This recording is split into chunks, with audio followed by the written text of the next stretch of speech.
Welcome back to my channel. Today I do have here two cameras to compare. These are the mini cameras which normally installed on mini or micro drones. They operate on the same 3.7 volts. They are of a very similar parameters, 600 lines, 25 milliwatts video transmitter. As you can see, they do, both of them, they do have polarized antennas. It looks like FX camera has a bit better quality antenna. I did have this camera, FX camera, installed onto my tiny 115 for I would say 6-5 weeks so far. I should admit that this camera does really brilliant. I'm really surprised how tough this camera is. I did crash this micro drone numerous times, and I had to change sometimes motors. Obviously propellers suffered a lot.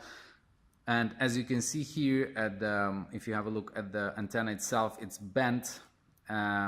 So you can see it was crashing a lot.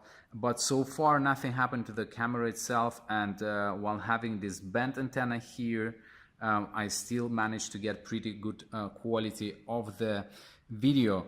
As I said, these cameras do look very similar. I'm talking about the parameters, 40 channels. Obviously the FX brand is more expensive than this general Chinese brand, which you can probably get on Banggood as well.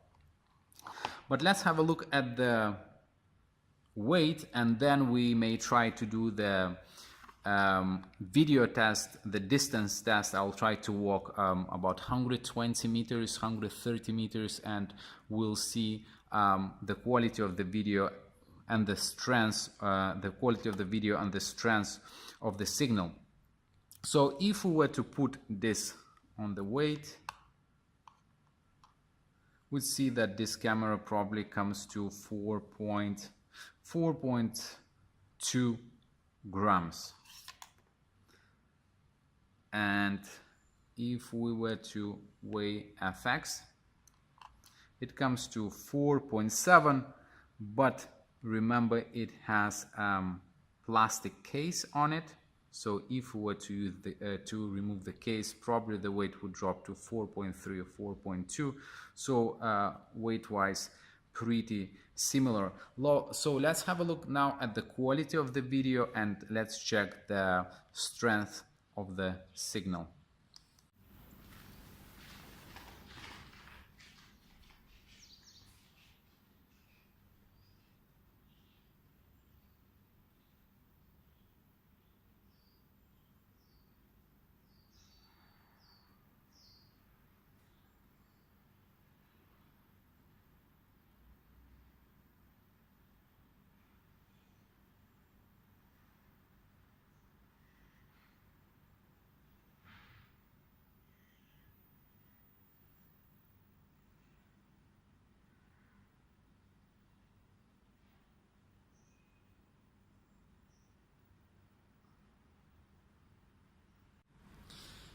And the last thing, I wanted to talk about how to solder these antennas to your flight controller. This is F3 flight controller, which I got from Banggood.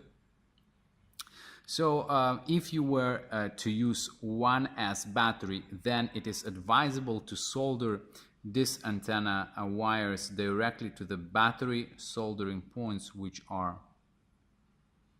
here, because they operate on 3.7 volts current, and the drop, the 1S is 3.7, and the drop in the current may influence the strength of the signal, the quality of the video.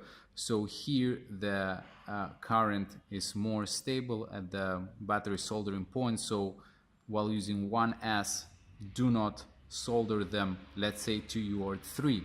However, if you were to use 2S batteries, exactly same as on tiny 115,